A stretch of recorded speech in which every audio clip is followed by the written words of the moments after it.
I see City as probably catchable for us at the moment. Might be a bit giddy to think that, but I think that they are catchable. I think we can outpoint them by 6 over the next 14 games, right? No chance. Yeah, but you say that when Liverpool beat them, then it's only 3.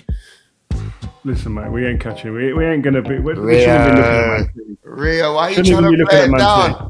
No, we shouldn't. You're the sign the contract now guy. Come on. You've got to have a target. You've got to look at who's in front of you to win a race. You can't just sit where you are and think this is good. You've got to look at someone and hunt them down. Man City have been the best team in the Premier League for the last 8-9 years. And we are sitting here on the back of our worst season ever in the Premier League and worst period for the last 10 6 years. points off them. Yeah, and they've been crap. Thinking that we have a genuine right to think that we can go past them straight away. We've got a right to, an opportunity to. Welcome to another episode of Rio Presents, brought to you by Crafted. Yes, it's myself, Rio Ferdinand, Mr. Joel Beya, and Steve Howson in the house, guys. Been a great weekend for all in the group. I'm sure we are all buzzing on a Monday, rather than being depressed like we were last week, eh? Joel? It's a new day, Rio. It's a new day. Yeah. It was Fergie time. I mean, Michael Carrick time at Old Trafford. Do you not feel like we just rolled back the years a little bit there, Steve? It was nice to see that, wasn't it? Yeah, I really, really enjoyed yesterday's game. Do you know what I enjoyed the most about it? The belief walking up to the stadium. It was just like a nice sort of vibe. Optimism. And then obviously we take the lead. We've got nice shapes going on. It was good. And what a goal to finish it. Unbelievable, Rio. And actually, do you know what? All the goals were class, weren't they? Yeah. No, it was class. We need to do about 30, 40 minutes, I think, on Casemiro's no-look pass for Cunha's goal. What is going on? Wow, the game's left him now. I mean, listen, there's so many positives to take from the game. I think, Fulham, you have to say, give them credit. They run us close.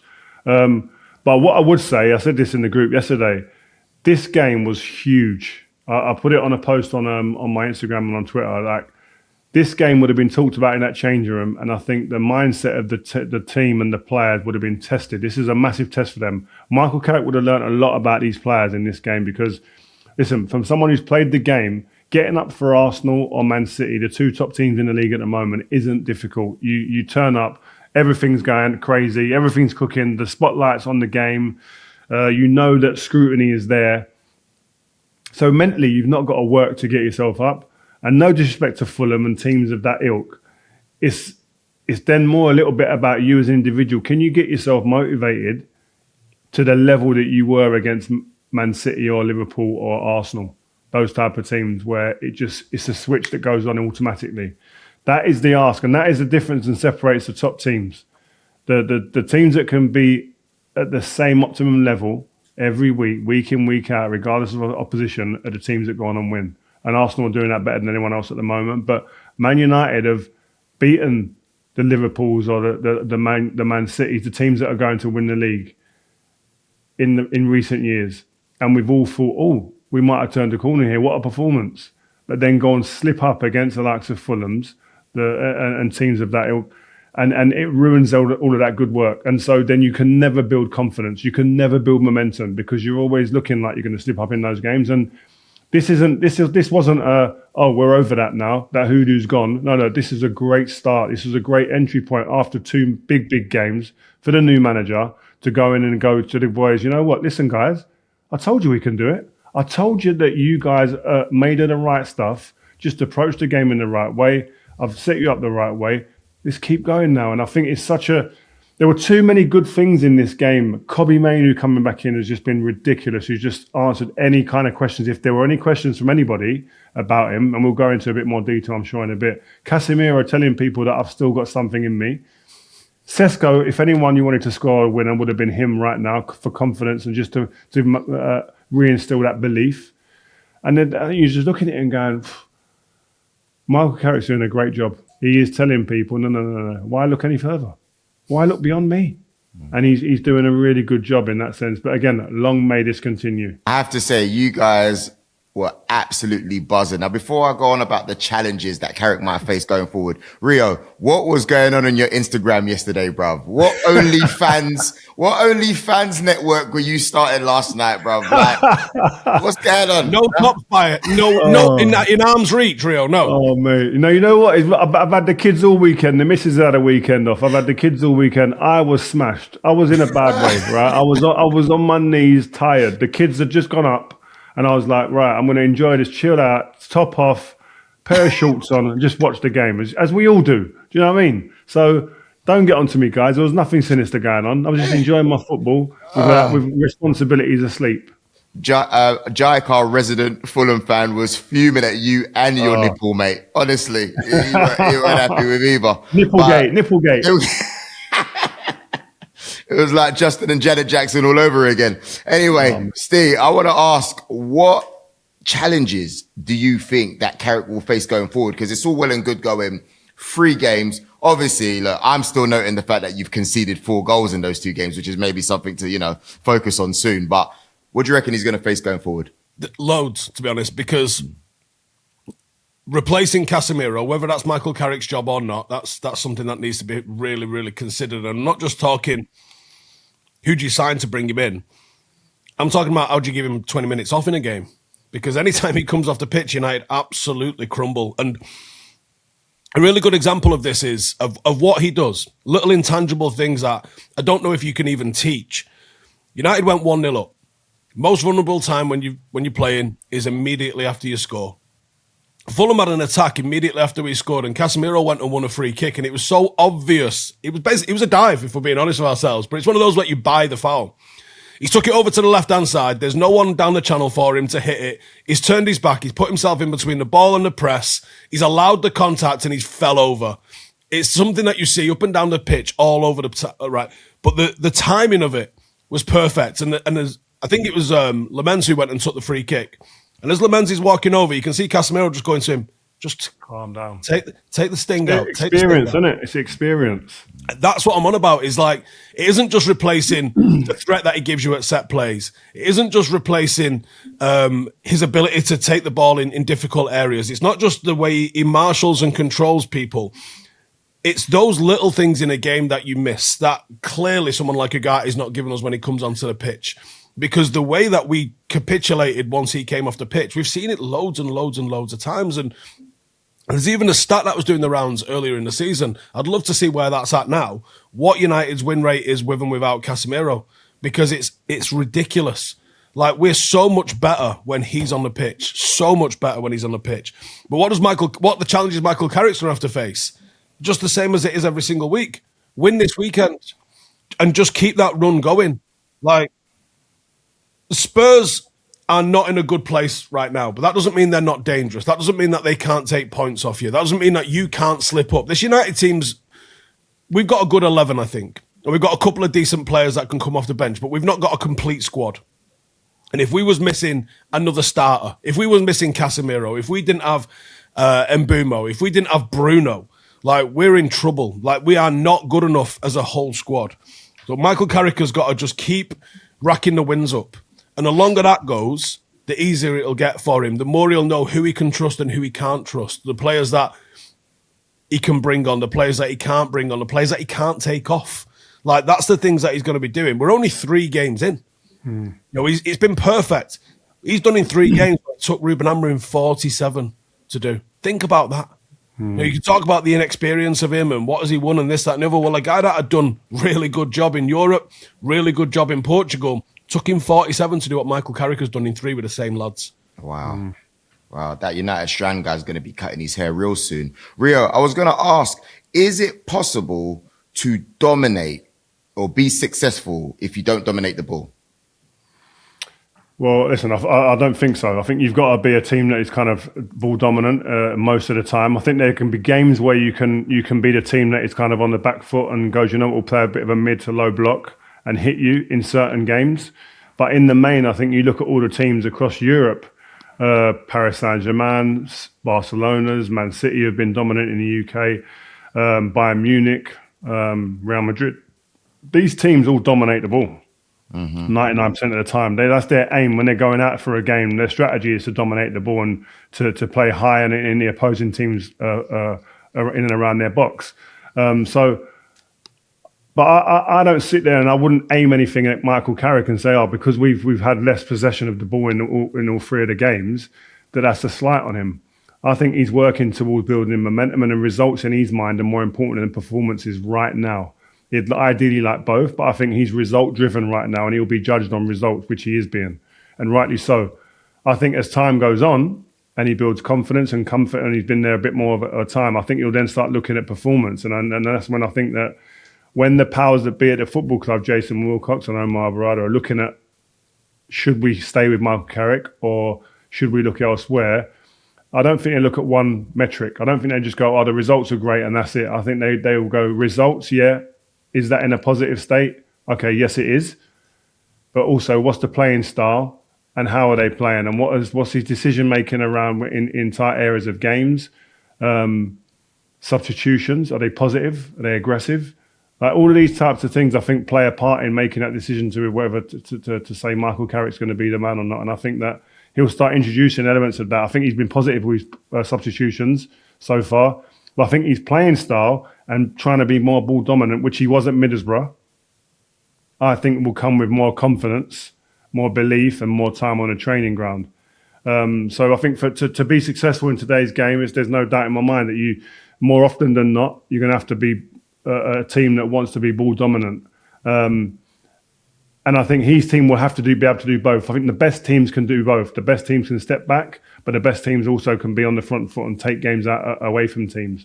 So yeah, and that's the DNA of Michael Carrick. That's the way he played. He wasn't a safe player. He wasn't a pessimistic player, positive player on the front foot, but could do both sides of the game. I disagree actually on the positive subs thing. I thought yesterday the bringing Yoro on to go to a back five, I didn't feel like that was that positive actually. I thought we were. I thought that was an injury though. I heard that was an injury. Oh, maybe it was. I didn't. Well, otherwise, if it was, it was. But at the time, I was thinking I wasn't liking this because it felt like that last 10 minutes that we completely sat off and sank. And I thought there was opportunities for us to keep pushing. Like Ahmad looked like he was out on his feet, and I'm thinking throw Shea Lacey in and let's give him something to worry about going back the other way. If it was an injury, it was an injury. But at the time, I was thinking that. And on the possession thing. Yes, we weren't going to have possession against City, and that's fine. Yes, we probably weren't going to have possession at the Emirates, and that's fine. I did expect us to have more possession yesterday, but I actually think the way the game went meant that we didn't have possession because we didn't need to have possession. I thought, let them have the ball at times. Maybe not the last 10, 15 minutes. I thought we sat far too deep. But I think the way the game went dictated that we didn't actually have the ball because we started with the ball. And as soon as we got 1-0 up, that was when it kind of switched a little bit. But Steve, do you expect us? Do you really like, with the confidence that we've got and with the times that we've had recently? I find it hard to go. We should have the ability and the confidence to have and be ball dominant against all the teams outside the top 4 or 5. Like we aren't that team yet. I don't think to expect to be that team. I think you've got to respect the home opponent. I expected us to have edged it yesterday with Fulham, just in terms of possession. But like I said, it's the least important stat out there. The most important one's which goals go in. And and actually even on the XG, we lost on the XG yesterday because of some brilliant saves by the keeper. And actually we scored some pretty worldy goals ourselves, so that lowers the XG.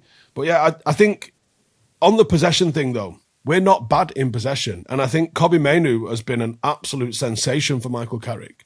Because he can trust him. There's not really a situation which you can pass the ball to Kobbie Mainoo and worry about what's going to happen with it. It's like Velcro. It goes into him and it stays into him. And he's added a switch to his game as well this season, which he didn't have really. And that switch is going to be a huge asset going forward. What kind of switch, Steve? If you can elaborate, please. Pass, 30 yards. Yeah, he's taking it maybe saying in the half space on the left-hand side of the pitch and switching it over to Ahmad, and he's doing it on the right-hand side and switching it out over to Cunha. He's finding people in space. We're sucking teams in over to one side of the pitch, and then he's the outlet that's sending it high and wide. It's not quite a Paul Scholes one. It's not kind of got that flatness and that sting to it just yet, but it's nice. It's spreading the play. It's nice. It's a good tool that he's added to his game, which he didn't have a year or two ago. I think you know what's been great about the last 3 games? We're starting to now see partnerships all over the pitch. Ahmad Dallo, Maguire, Martinez, Casemiro, Kobbie. Do you know what I mean? There's partnerships there that you're looking at and going, to win anything, you need those around the pitch. I know everyone always talks about the centre-back pairing, and that's important. All over the pitch, they're important. Beckham and Neville. You know what I mean? Giggs and Irwin, Giggs and Onani and Patrice Evra. There's so Scholes and Carrick. To be successful, all the teams, you need that. Thierry Henry with Bergkamp. You had Robert Pires with Ashley Cole. Do you know what I mean? There's like partnerships everywhere on the pitch. To successful teams, you can straight away they jump out at you. And Man United need to build those, because that's one of the things I haven't seen enough of in the last regime, is that where are the partnerships over the pitch that when things aren't going well, that partner brings you through. That partner can guide you in the moments of distress in a game where things aren't looking as rosy as they normally do. Or you look a bit out of sorts. I've got my partner backing me up though. He's sorting me out. He's talking to me, talk me through this one for 10 minutes and get me through it. Clean up for me around the corner a little bit. That these little relationships are huge for a team to be successful. And I always talk about this. That when we talk about players, sometimes if they've got superpowers, are their weaknesses as important to talk about?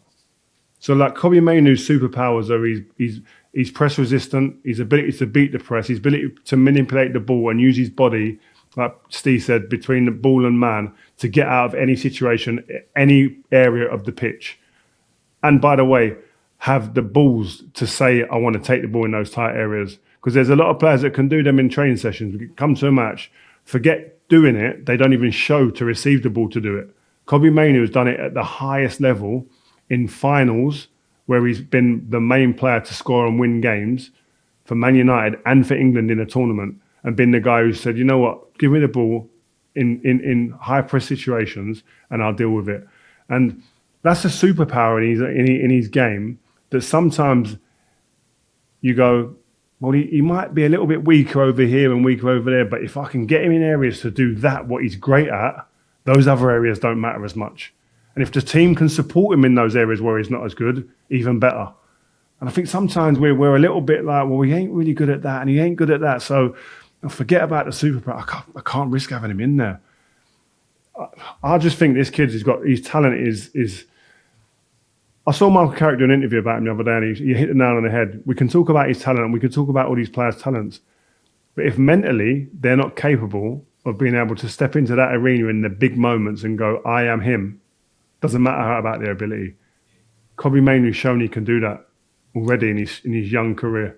There's another player that we talk about, as a young English talent. In fact, you've spoken about him quite a lot, Adam Wharton. What's the differences between Kobbie Mainoo and someone like Adam Wharton in terms of playing styles and ability?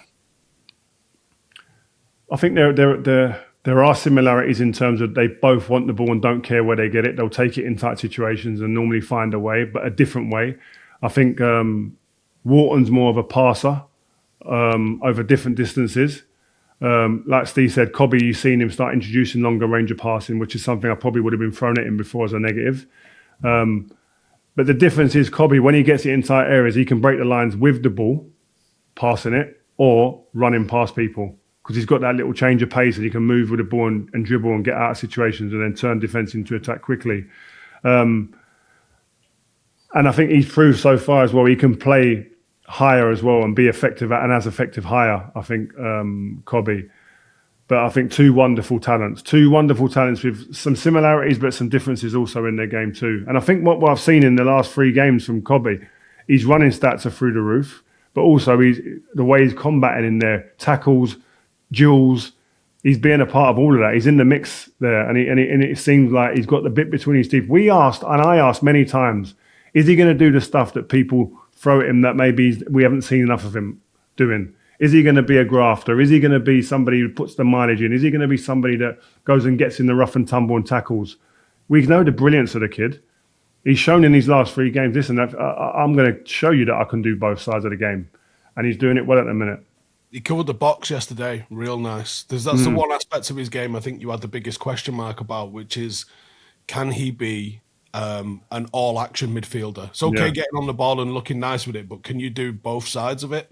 And I thought yesterday, he was sensational. Like, he was protecting our box as well as moving the ball forward. So, you know, I called my review yesterday, Mainoo Masterclass, and there was a few people going, what are you talking about? And I was like, look, it was a brilliant performance from him. I saw him taking the ball under pressure. I saw him switching it out. I saw him moving it forward. I saw him defending. Like, genuinely think it was a masterclass. Now, okay, you can argue that there were other players that might have shone brighter, Casemiro being one of them. But I was just impressed with what I saw with Mainoo yesterday. Steve, I was going to ask, like, you and Rio are talking here about things that, you know, he's doing so well, but what is needed to add long-range passing to a player's game? Like, is it a certain switch that you're both talking about, Rio, Steve, or is it just a case of coaching? I think sometimes, sorry, Steve, quickly, I think you have to be made aware sometimes. You got to remember, like, there's a lot that goes into being a footballer. There's so many different things that you've got to kind of be aware of and take care of the player. Are you doing, as I said, your nutrition, your sleeping, your recovery, your pre-app stuff in the gym, obviously then going out and working on things with a team. But then you work on that team stuff, but then within the team, it's like, well, where am I impacting the game, and what am I doing that's really good at the moment? But that's all natural. I don't really. It's understanding that actually, if I can add something else to my game, that now takes me to another level. What is that? What am I missing? And it's identifying that. And he might have been the person who goes, you know, now I'm in the team and I feel a bit more comfortable. I want to play a few more longer balls, and the team require that as well. So then he adds it. He adds it to your game. You start consciously thinking about things like that. And I think that's the big thing. You've got to consciously think, I want to add that now. Because sometimes, as I said, there's so much that goes into it. You can just drift into a feeling of just like ghosting through things and just kind of doing what you do all the time and just being like, this is normal for me. I'm doing well, getting the plaudits. Do I need to do anything else? No, there's more. You've got more to give. And that is one area, and I agree with Steve, that it makes him, again, people will probably just go, I'm always going to press him because he's not going to play long. He's always going to take it in and then play a 5-10 yarder and go for the give and go. Or, you know what, actually, I can stand off him because he's never going to hurt me. He ain't going to go over me. He ain't going to play around me and 15, 20, 30 yard pass. Where now he's saying, I can do both, by the way. So if you don't press me, I'll play 30 yards. If you do press me, I'll beat you as well. So he becomes more of a threat in different ways. There's two things here that I think that he's got that he needs to think about. First one is Paul Scholes didn't wake up and be able to hit a 45-yard diag by accident. There's a brilliant video from probably 15, 16 years ago where Rennie Mullenstein is talking about a drill that he does with Paul Scholes specifically. And he says basically gets a bag of balls in the centre circle. He puts a couple of mannequins up, and then he has two wingers. And the wingers just run every single time. So it must be a right graph for the wingers. Probably used academy players for it. Yeah. And Rennie was standing there, pass the ball to Scholes. He's got to get on the turn, knock it out of his feet. And he says left or right, and he fucking sends one. And he's just hitting those diags just for however long the session would have been. And that's how you get good at doing stuff like that, is just a repetition of game realistic. So where does Paul Scholes pick the ball up? Centre circle. Where's he aiming for? Wingers on the run. So when you see him replicating that in a game, it wasn't just because he had the skill to be able to do it and see it. He's done it 200-300 times that week in training. That's why you can do that. It's the same with the finishing. You look at those drills. I love watching Harry Kane finishing drills because they're absolutely brilliant. And do you know what I like about them? They're all 2 inches off the ground. He's never hitting the top corners. He's never putting it where it's savable for the keeper. He's putting all of them on the floor. So when you see him doing that in a game, you know that it was deliberate that he did that, because that's the most optimal technique. The other thing that Kobbie Mainoo's got in his favour at the moment is a gentleman by the name of Michael Carrick, who's probably got an office in that building that he's in every single day. And if you wanted to go and talk about being an elite central midfielder that can progress the ball, Michael Carrick might be the best guy to go in and be like, what do I need to add to my game? Because I bet Carrick's got 27 things that he could tell him. Guys, I want to move it on to talk about Benjamin Sesko. In 2026, he's actually got 3 goals, which is 2 more than Erling Haaland. Now, Rene Ofser, the coach who brought through both him and Haaland at RB Salzburg, said that Sesko will reach Haaland's level in 1 or 2 seasons. Rio, there's been a lot of chat about how impressed they are with Sesko's attitude in training, his desire, his work rate. He's described as the most dedicated young player they've ever seen. Now, can you confirm any of that? Because obviously you're close to the club. And do you think he's going to be able to reach Haaland's levels in 1 or 2 seasons? Well, reaching Haaland's level or even halfway there, I'll be delighted with. So we'll take that right now. But because his numbers are through the roof. What I would say about him, Sesko, from what I'm hearing from people at the training ground, is that his attitude is first class. What you read out isn't a myth. It's not just been made up. No one's put it in GPT and it's come out. He's in every day early, ready to prepare for training, ready to do the extras before training, getting his body right to make sure that he's ready to go out there and give his best every day in training. No stone is left unturned. And they say, especially for a young kid, his mindset and his attitude has been first class. And listen, the club would have done their due diligence anyway. They would have known that he's a good kid who wants to work hard, but it's then coming into an environment like Man United, a club of that stature, and then replicating that again, and then trying to go to a new level. So again, that's why you see the guys in the change room hearing about, or on the pitch reacting to his goal, and the way that they was all so happy for him. Because again, you only get that type of reaction when they go, you know what, he's likable and he must be a good kid. And he must show traits of someone who works really hard. So good luck to him, man. I want him to do well. And like we've said on the show before, he's got all the attributes that you'd want in your number 9, by the way, a modern day player. Like, he's big, he's strong, he's athletic, he's agile. Do you know what I mean? Techie, Rio. He's got a clean strike. He hits the ball. Can you look at his clips when he was his previous club? Clean striker of the ball. It's just that confidence and getting them goals. And again, he could have been sulking now, by the way, because the moment Carrick came in and he's out of the team, he was actually in his best form for the club since he's been here. All of a sudden comes on again. And it's about telling players as well, you know what, you sometimes don't have to be the starter to be the star. Ole Gunnar Solskjaer's a perfect example. Teddy Sheringham at times, you know what I mean? These guys, Darren Fletcher was a star in our change room because we all knew the value, but he didn't start every game. Do you know what I mean? But so there's value in players.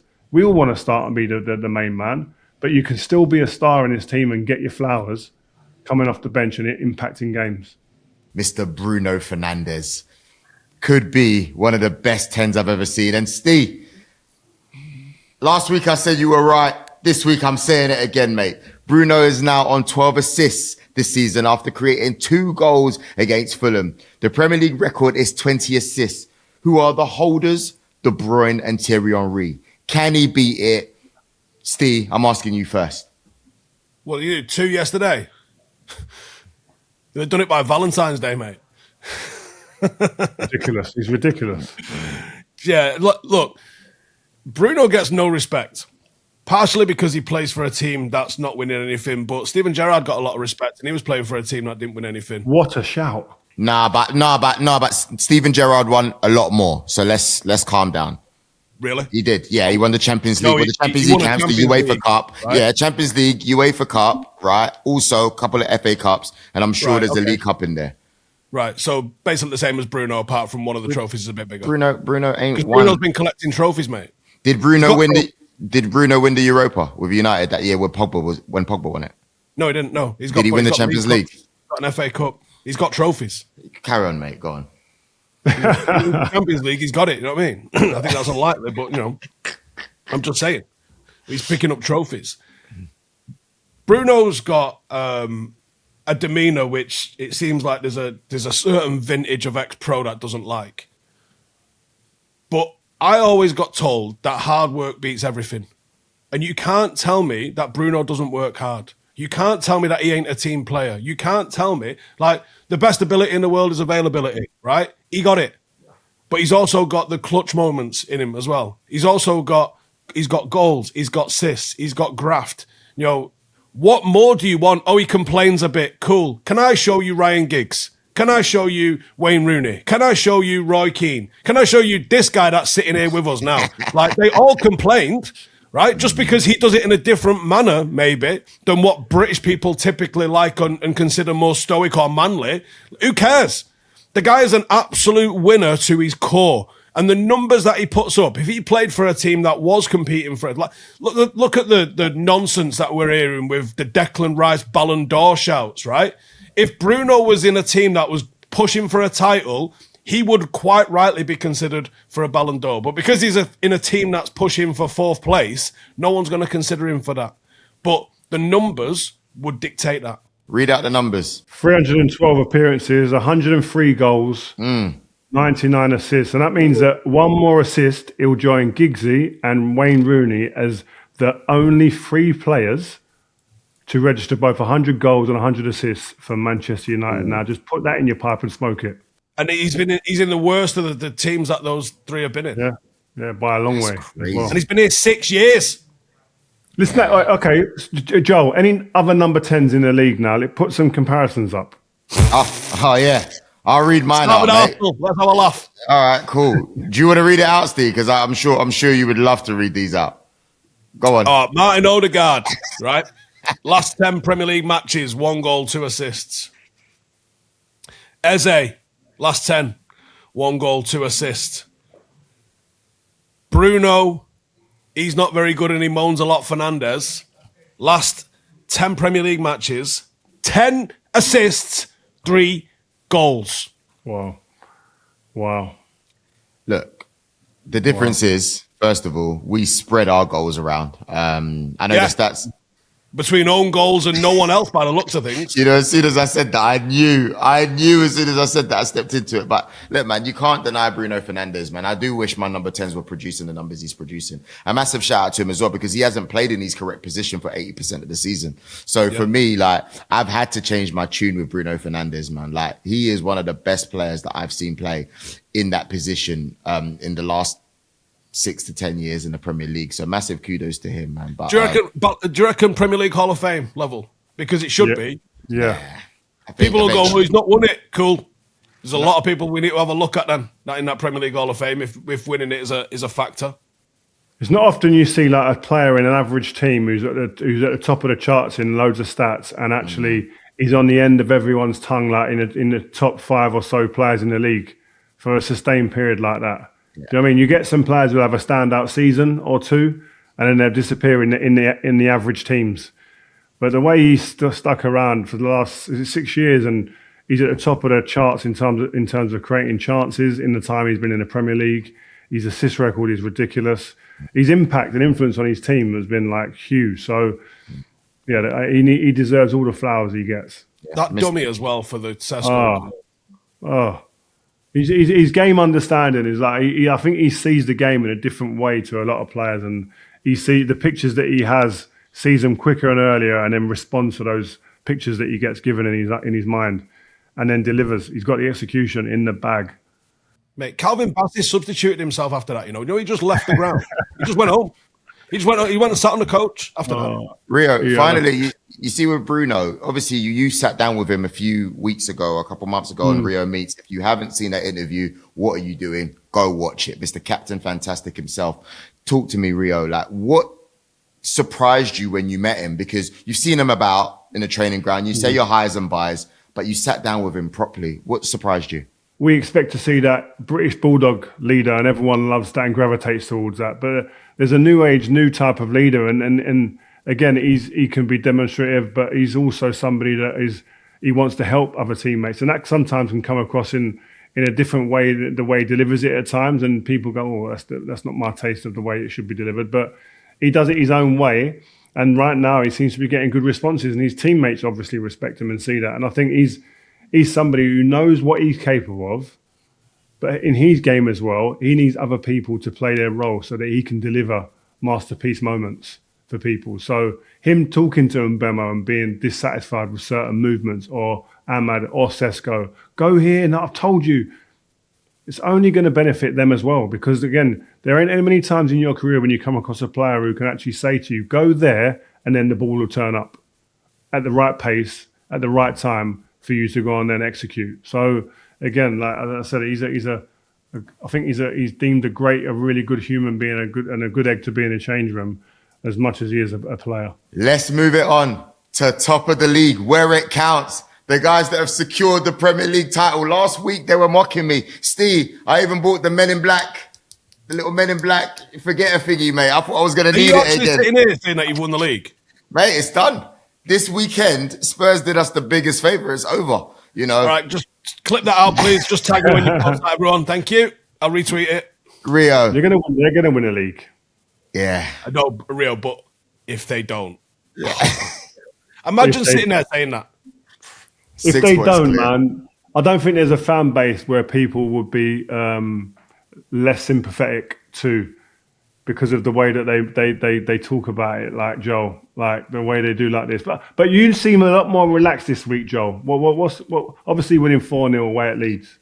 I'll tell you what, I sat down with a few people this week and everybody seemed to want to consult me and laugh at me at the same time. I was with Jolien Lescott, Marlon Harewood. Jolien was saying, yeah, Leeds away is going to be difficult. They've done well against Liverpool. They've done well against Chelsea. Leeds away. Went there. And I think people forget that this is the game where Viktor Gyokeres turns up. He's got 6 Premier League goals and 3 of them have come against Leeds United. So how are we going to do bad, Rio? How? So yeah, as far as I'm concerned, mate, that's the game you want the big man at. And with all the other results, obviously Tottenham doing us a favour with the draw, and I think and Villa obviously losing to Brentford. I think it's over. It's over. Do you know what? I think I saw the comments from Havertz, who Steve got to get a shout out and a mention because he said Havertz is the main guy there, and he's come back, and immediately you can see his impact. And I think it was important to hear Gyokeres' comments after the game, saying that commented on like how much he enjoyed playing with Havertz. Like that is something that I think will reverberate around the coaching staff, around the manager's office. He'll want to get his number 9 firing, and if his number 9 is saying publicly, listen, I like playing with Havertz, how's he going to find? And I think he'd be sitting there going, I've got to find a way for Havertz to come in the team. And I saw one clip right in that game where for Gyokeres' goal, and he's made this run numerous times this season. I remember him at Old Trafford as well and other games where they get the ball in a transition, Gyokeres starts moving and the ball don't come. And I've seen Odegaard and other players in that position, and I'm thinking, play to Gyokeres' strengths, and you might get a bit of a tune out of him. And then Havertz comes on, gets the ball, the game opens up in a transition, there's space to play the ball into where Gyokeres is running, he plays it, ball's in the back of the net. Yeah, and I think it's that. And I think it's about like the problem sometimes with Arsenal that everything has to be too precise. Exactly, Rio. And it has to be too pretty sometimes. And where you go, you know what, just play a ball into an area and say, get after it. Go on, you show us what you're made of. And that's what Gyokeres, I think, wants more of that. The more he gets that, the more of a threat he will become. Agreed, Rio. Sometimes it's just a simple pass. It's not even skills. And you know how you said shout out to Steve? Farrah Williams was the one who told me about Havertz. As soon as we signed him, she said, this guy is going to be one of your most important players. Trust me. And obviously, we all know what her ball knowledge is like. Top tier. But Shay Given on Match of the Day said he doesn't understand why any teams don't leave 3 or 4 players on a halfway line to reduce the number of players in the box and make it easier for goalkeepers to come out and claim the ball. Like, that was a bit too much for me tactically. Do you see what Shay is saying there, and do you agree? Steve, I can see your reaction there, mate. I leave 3 on the halfway line when we do it. Partially for that, right? Chelsea did it against us and completely shut you down. I hate 11 players in the box. What are we doing? Because if I get that ball now, if my keeper gets his hands on that ball, I go, who am I throwing it to? Your defenders. All right, sweet. Yeah, nice one. Like, no, there's got to be a threat. If I leave 1 up, you're leaving 2 back. If I leave 2 up, you're leaving 3 back. If I leave 3 up, if you're ballsy, you might go 1v1 against me, but you're probably going to leave 4 up, right? Or 4 back. And that probably includes some of your better defenders because you're thinking, what if they get the ball here? Mm-hmm. Which means that your centre-halves, which are typically the people that you want to aim for at a corner, you're probably going to take at least one of them out. If nothing else, there's 7 or 8 people less in the box. If nothing else, you don't see those scrums that you guys are getting into. My goalkeeper is the only person with this as the extra length on him. That's bigger than any player apart from that big German fellow that Newcastle have got, right? This is the only player that can do this. There's only one ball. Clear out the 6-yard box. Let your keeper come and get on the ball. That's what you need to do. Because they're all the balls are going to the back of the 6-yard box anyway. Or they're putting them to the front of the 6-yard box and looking for a flick on. Sweet, we can put 2 men there and my keeper can deal with a back stick. It's so simple to me. I don't understand why everyone has 11 back. Because that feels to me like more chaos, more carnage, more opportunities for a foul, more opportunities for a ricochet, more opportunities to balls things up. I hate it. It's one of the things about modern football that winds me up. Leave a threat, because I tell you what, you start scoring counter-attacks on the corners because you've left 3 and 4 up, teams will start respecting you a hell of a lot more. But let's go back to Havertz. Havertz, I'm not going to take the moniker tactical genius. I'll let you just anoint me with that. But the Havertz shout with Arsenal, he actually didn't play against Leeds in the manner that he normally plays, because obviously deeper, didn't he? Yeah, but he was barely involved. Like the thing that I thought that I saw when you had him as your number 9 was he was such a target for you that he would get on the ball as much as a midfielder. He was a bit of a ghost, in all honesty. Like, I know if Gyokeres comes out and says he enjoys playing with him, I get that, because Odegaard's garbage. But on the other hand, he was not involved in that game at all, really, for what I've seen him. I don't know if it's rustiness, I don't know if it was the way Leeds packed the midfield, but he did not get on that ball in the slightest. No, but I think what you're talking about, referring to how he played as a number 9, Steve, is key, because he used to bring the players in. But the issue is, we were all complaining, because then it means that when you're spamming balls in the box like we did against Inter Milan, no one's there. You know, that's why we all thought we need a straight number 9. And obviously that's changed our game around. But anyway, Arteta said this week that he wants our players to play with freedom. Do you genuinely believe this? Or do you reckon we're still going to have the... No, he don't. He wants them to have a swim partner when they go for a piss. What is he talking about? No, I don't know. What we've seen so far, there isn't real freedom. There isn't genuine freedom. I think Eze is a good example of that. He's not playing with the freedom that he probably anticipated that he might get, or that he's previously had at Crystal Palace. But it's always going to be a bit tighter when you're playing for things, and your team that you're in haven't won before, don't know how to win yet. So they're going to, that element of being uptight and a little bit passive at times, I understand it, because they're scared not to win it again. They've had so many moments where they fell short late in seasons. They don't want that to happen again. So they're trying to be really sure, really particular on everything. And that then impacts freedom. So I understand it, but I've said this on numerous occasions now. I think they win this league, and they win it by any means, right? And if it means being a little bit uglier than people would like, they don't care, and I wouldn't care either. But I think then they that releases a little bit more of a freedom in the following season, that you start seeing, I think, the best of the attacking players and more from the attacking players. I'm not saying that they're not playing well, but I just think that it frees them up to play a bit looser. And if you get Saka, if you get Odegaard, if you get Gyokeres, Havertz, and Martinelli and the rest, and Eze playing a little bit freer, it's a long day for the rest of the Premier League, because, as I said, they have a right, and not they have a right, but we have to understand why they might be playing with a little bit less freedom. This manager's had, how many years has he been there? 5-6 years now? He's got to win. He's promised them that they're going to win. And I don't think that the club are sitting there going, oh, by the way, if you win, you've got to play the best brand of football that Arsenal and the Premier League have ever seen. That's not the remit. They want him to go out there and just get us a trophy, man. Mm-hmm. And then we'll go and move on to and demand other things later on. Right now, just get us that flipping trophy. Well said, Rio. Well said, Rio. Does it bother you that Man City looks so fragile on the transition? Because when I see them play, Rio, I'm wondering, if Pep don't win the league this year, I don't know if he's ever going to win another Premier League again, because he could be gone soon, and that could be it. It don't bother me. I don't care if City looks fragile. You know what I mean? But yeah, I think if you're Arsenal looking at Man City, you're not seeing the machine that we've seen in previous years, the consistent machine that just drilled teams by penning them back and just dominating every phase of the game. And the amount of that possession that they have and territorial advantage they have in games, you go, how are these teams even going to get near our box, let alone score? That's how City were playing for a number of years. But this year, again, teams look dangerous against them. Teams look like they can get through them quite easily at times. So as I said, if I'm looking at it from Arsenal's standpoint, I'm going, you know what, I'm building confidence every week based on what I'm seeing in the other part of England. Yeah. Have they lost their aura? You know, the young kids love the word aura. Yeah, City. they have. I think they have. Yeah. I think Haaland's got that aura. That aura ain't going anywhere. His aura's here to stay for his career. But I think as a team, Man City, I think the aura's not the same as it was before. No doubt in my mind.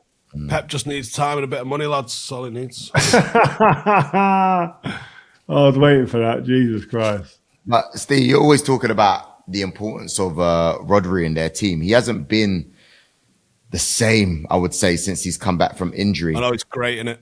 I think they've signed a lot. They're in their transition period. Mkhitaryan, Fred, Anthony sort of era, I think, of just buying absolute ball bags. Like, raw. Look at what they're spending dough on. Mark Gay is a good signing. Outside of him, no, Semenyo's a good signing as well. The guy's bagged 4 goals already, bro. Like, yeah. But nah, when you're talking about, like, this isn't De Bruyne, this isn't Aguero, this isn't David Silva, this isn't Yaya Toure, this isn't. But he's had like 6 games. Nowhere near that sort of level. If you said Marmoush or maybe one of the other players, maybe I understand a bit more. But look at what they spent. They've signed an entire 11 in 12 months. Yeah. But for how much, though? The so-called greatest manager that's ever lived. Do me a favour. Still doing it for good prices, though. Do you know what I mean? No, they're not. No, they signed a hell of a lot of players. So to expect continuity when you make that many signings, I think is like almost near on impossible. It's crazy. So I'm not surprised with the way that they've become a little bit more inconsistent than we've seen because of the amount of changes that they've made in their squad. It's a huge amount of players that have turned over. And you look at it sometimes, you think, I don't know what team he's going to put out this week. They've got that many players. Do you know what I mean? So it is, as I said, if I'm Arsenal, I'm delighted. I'm sitting there going, you carry on. You keep signing these players. You keep making it difficult for yourself. Yeah, it's true. Rio, I think there's a manager that deserves a shout out since coming in, man. Oh, Liam Rosenior, the guy who became a meme as soon as he stepped in. 2 minutes into the building, called him the PE teacher, comparing him to Matisse Amani. He's had everything going against him. But in 7 games, he's won 6 games. He's only lost against Arsenal in the 3-2 defeat in the League Cup. And you know what? Obviously, I want us to win, but that can still turn around anyway. What do you have to say about the way he's been treated since he stepped in? Wait, I'm interested to hear what Steve thinks. What this reaction? Where are you with this? Tell me. Well, mate, he's been given shit because he bought a ticket. That's why. Like, he came in and starts talking absolute woo-woo in press conferences. Like what? You've seen the man and aging thing. Yeah, that was bad. That one a good take, that one. Mate, if I'm in that press conference, I go, yeah, anyway, that's what are you talking about, mate? You make Brendan Rodgers look like a guru. What are you doing? Nah, this is an absolute black belt in cringeworthy bellend. Like, this is... I can't imagine what training sessions are like. You think Arteta's a weirdo with his light bulbs and he's getting the speakers out and stuff like that? Can you imagine the absolute ridiculous shit that Liam Rosenior's pulling out? Like, can you imagine? I can't imagine what training's like with him. I heard he takes off. Sell tickets for it. I will pay. I would love to just watch him take training. I heard he don't wear gloves so his players can hear him clapping. Oh, my days. Do you think that's true? He said it. No way. Oh, yeah. Nah, he's an absolute sausage. I'm not having it. Nah. And yeah, he's won. Yeah, cool. Has he beat a team that's had 11 men yet? They've had a player sent off against him every single week. But Steve, you can only beat who's in front of you. And on top of that, you can't take away the performance. We all thought it was over when they played West Ham on the weekend. I think he's being treated harshly. I think you can, I think there's things you can look at and becoming a meme for certain things I get and I find quite funny, right? But I think when you look at it and go, well, if this was a young foreign manager, we'd be sitting here going, guru, guru, guru. We'd be sitting there and going, oh, he sounds so intelligent. It's just maybe his delivery might be a little bit different from what people like, but he's got a phone voice. Like, it's like when someone rings the house, your mum's like, hello, like, what are you talking like that for? You don't talk like that. No, Steve, but we're trying to tell a man how he should be. Like, he's obviously got good results, developed some players in Strasbourg. Obviously, the club's connected to Chelsea, so you see the connection and how he's got the job right. But if this was a foreign coach coming in and doing it, we wouldn't be giving him the harsh treatment that he's getting right now. Now, that's what I think, you know what, is a little bit, we can all laugh and that is tongue-in-cheek here and there, but really, like, he's a young English coach, man. Let's give him a chance. Let's let go, you know what, actually, go on. You talk a way I might not like or understand, but you know what, go on, have a fair crack at it. No, you've gone soft, Rio. You've gone soft. I do think that. Listen, sometimes you can talk too much or you can come across as being, and I think that's probably the thing. People are going, he's talking in a way that I don't understand. So he thinks he's too smart. Like, and I don't like that. That's what I think it comes across the reaction to him looks like to me. Like, people should be able to be their own individual self. And if that's authentic to them, then who are we to be judging that in that sense? You're right, Rio, because there's nothing worse than someone who's not like something trying to pretend he's something. Can you imagine him coming in and trying to be extra hard and extra? Someone like you've played against world-class coaches. You're going to suss that out in a minute. You're going to be like, that's not who he is. But the players, the most important thing is are the players seeing it through the lens that you're talking and looking through, Steve? Yeah. Like, that's the most important thing. And if the players are buying into something, well, 6 wins out of 7 games says actually he might be doing something all right. If you're in a dressing room and your manager in a press conference says... No. The manager one. Right? There's not a chance that you're just like, yes, gaffer. You're just sitting there going... No. What did he just say? Do you know what I think would happen? So you know what would happen on that one? I think I'd go, boss. And I think the lads would have probably put me, or Wayne Rooney might have been one of the ones that would have gone and said, gaffer. Not to our manager, by the way. This would never happen to Fergie. But if it was a young, new manager, it'd have been like, boss, can you just explain that managed thing again? Like, and all the lads would be in the background crying, cracking up. And I'd love to know. I'd love Cole Palmer to have done that. And go, boss, can you just explain the managed one? Didn't get it. Just Cole Palmer didn't have a clue what he was talking about anyway. No chance. But so, like, I get what you're saying with that type of comment. But I think in the main, he's a young English manager. We should be supporting our young managers, man. Do you know what I mean? He's as I said, he ain't just been given this opportunity out of having no graft in the background. He's been at Hull. He's coached at Derby. He's managed at Strasbourg. He's had to go abroad to get a chance, by the way, proper chance, and managing that in that league over there in its unfancied team. And then now gets a great opportunity at Chelsea. I hope he does well, man. Yeah, big shout out to him, man. Like, don't get me wrong, I was one of the first to laugh and stuff like that, but I totally agree. Oh, we all laughed. Yeah. I'm still laughing sometimes, but he's getting the results. I'll tell you what I'm not laughing at. Is how good does Ekitike look? And Verts is starting to cook a little bit as well. Yeah. I ain't happy about that. Yeah. Bloody hell. Ekitike's got that I'm the man attitude. And I said it to you off air, him and Isak, someone's going to have to go.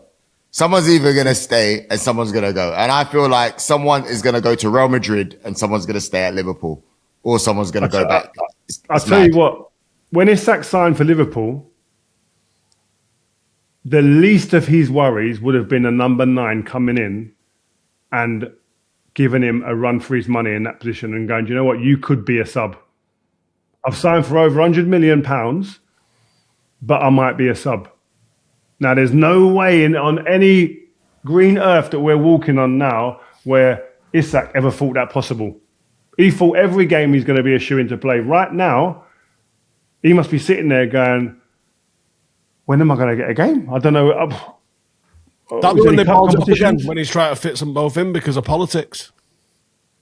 Yeah. Maybe like that if he plays 2 up. But because there's pressure in there, right? If you're a manager that signed £140 million striker, you can't bench him. Boy. But we saw it, Steve. He found it difficult, but I've seen things. Like, I see where Ekitike scored and Isak will come and try to celebrate with him. He'll be like, get off me quickly. And he'll run. Like, you can feel that there is like real tension there. Like, but I love it personally. And I think this just makes France the favourites for me for the World Cup because all the A's play for them attacking wise. Mbappe, Doué, Dembele, who else we got? Ekitike. I know there's someone else out there as well. That's not including Mateta. That's not including Cherki. Their attacking force looks incredible. It's nuts. But you know what I would say about what I liked about Ekitike? He's got a bit of like, don't give a toss, don't give a fuck, does he? Like, he's just like, put me in, I'll do what I've got to do. And you know what as well? I saw him, they were trying to compare him to people and said, I forget the player they named him the other day, said, do you know so-and-so player? Because you played a little bit like him or something. He went, I never had a TV that I didn't have couldn't watch the Premier League. Couldn't get it. My mum didn't have the money to watch the Premier League. Like, he made little things like that. Made you think, you know what? This kid's worked hard to get here, man. His journey's been tough. Like, and go and enjoy it. And I mean, he plays for Liverpool. I know that, and it's not the team that are top of my Christmas list. But he's he's got something about him. I like and people were comparing him. I seen the finish a little bit like a Thierry Henry-ish at times, the nonchalant with the way he finished that one of his goals yesterday on Saturday. But I don't know. There's something about him that I know that Isak's sitting there going, "This is making me uncomfortable, guys." But watch this space. It's like it's City Liverpool next Sunday, right? Big game. I don't know who I want to win. Because you're like, I see City as probably catchable for us at the moment. Might be a bit giddy to think that, but I think that they are catchable. I think we can outpoint them by 6 over the next 14 games, right? No chance. Yeah, but you say that, but Liverpool beat them, then it's only 3. Listen, mate, we ain't catching. We ain't going to be. We shouldn't be looking at Man City. Rio, why are you trying to play it down? No, we shouldn't. You're the sign the contract now guy. Come on, man. You've got to look at who's in front of you to win a race. You can't just sit where you are and think this is good. Rio, You've got to man. look at someone and hunt them down. Listen, I have to say, this is my issue with you this season, Rio. I have to say, and I'm putting out my finger to complain. Because at the start of the season, I said to you, you were like, yeah, Man United 6. I think you even said 8 for something like that. I just thought, Rio, what is going on here? I do not expect this from you out of all people. Now, you are 4th. Deservedly so, by the way, with what we've seen recently. And it's still like, nah, we can't beat City. What are you talking about? It is possible. Wait, Joe. Man City have been the best team in the Premier League for the last 8-9 years. And we are sitting here on the back of our worst season ever in the Premier League and worst period for the last 10 years. 6 points off them. Yeah, and thinking that we have a genuine right to think that we can go past them straight away. Not right to, an opportunity to. That's the difference. We have an opportunity to, not the right to. We've got an opportunity for everything. We've always got an opportunity for everything, right? No, you ain't got an opportunity for the league.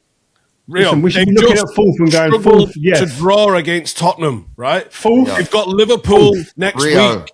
We can do this. Right? No. I don't think United are in the top 4 race, right? And I think we're going to do it. But I don't think we're going to finish 4th. I think we're going to finish 3rd or 2nd. Mate, I'm just taking 4th now. How is an Arsenal fan going to have more faith than you? Come on, You need to go and put your legend card with Roy Keane's on that table over there, right? No. I'm just saying. On a Monday morning. I'm just saying, I am happy with 4th from where we finished last season. I anticipated a season 6th to 8th, and I'd have been satisfied with that. 4th, I am punching the skies right now. Yeah, I'm going to be happy with 4th. Yes, but I'm saying there exists an opportunity. Opportunity. Yeah. Let's chase them. Let's keep the pressure on. You're overdoing it. Yeah. I've been told I've done that a couple of times in my life, but I know I've done that. Don't be that guy. There's an opportunity exists for us, and I want it really because quickly. I would be giddy-ometer if we can come 2nd. Yep. Really quickly before we go, Jude Bellingham, hamstring, comes off crying on the weekend. Ooh, hey, man, that is a serious problem for England's World Cup hopes, you know. Do we know how long he's out for yet? Because I actually haven't had a chance to. Do you know what? I saw pictures of him pre-game doing like, when the players go out before the game and look at the pitch in their tracksuits, and he was tugging at his hamstring, digging at it, pulling it. So there was discomfort there before the game. Like, it was apparent that he's not quite happy with his hammy. Goes into the game 10 minutes injury. So it's something that he's had probably a niggle with. And it's just, we need to find out what the scans are looking like and how long it's going to be. Because, like, listen, if it's a bad one or he's ruptured it off the bone or anything like that, bad news, terrible news. So, listen, his reaction says it's serious, the way he went down and the way he kind of reacted to it. So, good luck to Jude, man. Fingers crossed it's not as bad as it kind of looks on the outside. Yeah. 2 things before we wrap it. First one, really enjoying the hate watching of Garnacho being really bad at Chelsea. I forgot to mention that when we was talking about Chelsea. He is biblically bad. It's great. And secondly, did you see the sort of leak that came out from Madrid circles about the players that was kind of pro and anti Xabi Alonso? Didn't see it. Nah. So I owe Kylian Mbappe an apology because I was like, I get the vibe that Mbappe's a little bit on the toxic side, a little bit like hard to work with and stuff. But apparently that wasn't the case. And apparently Mbappe was actually like on Xabi Alonso's side and being like helpful and hard to work with. But it was Vinny, Bellingham, and Valverde apparently were the ones that's come out that were refusing to do the things he was asked. And he was asking for pretty basic stuff, I think. Timekeeping. Like, they were kicking off about travelling the day before to play Bilbao. Like, not good, man. Wow. Hearsay. I want to see it here. I want it from the horse's mouth. I want to hear Alonso. Alonso, when you I know you watched the show. We'll get you on there. We'll have a word. Find out. Cool. Guys, everybody watching, you guys have been brilliant this week. Socials have been popping off, and I like the fact that more of you are joining the Rio Ferdinand Presents broadcast chat on Instagram. It's been jokes, man. It really has been good. Make sure you sign up. And also across all social media platforms, there are interviews coming out. There's so many interviews coming out. Rio's not even telling us in a group chat anymore. So are there any that you're going to give us I'm on my way to go and do one next week, actually. So watch this space, guys. Ooh. Also, Rio Reacts are going to be popping as usual. It's a good time when Man United and Arsenal win, to be fair, innit? I think the vibes are better. So this is the rivalry that built the Premier League. It's true. Yeah, it's true. It's true. You know, the Premier League was at its best when United and Arsenal were good and trading titles, and it was an actual rivalry, not this like bogus City-Liverpool rivalry where City win 6 and Liverpool win 1. Oh yeah, what a rivalry that is! It's like United and Blackburn. When United and Arsenal were trading titles, we were genuinely trading titles. Chelsea had a little bit of that with it as well, but the best head-to-head rivalry that we've had in the Premier League is United and Arsenal, and there's not even one that comes close. It's true. Here. Well, anyway, thank you very much for watching, guys. I have forgotten about last week's result. Sorry. Shout out to Steve Howson, Rio Ferdinand, Joel Beya, signing out.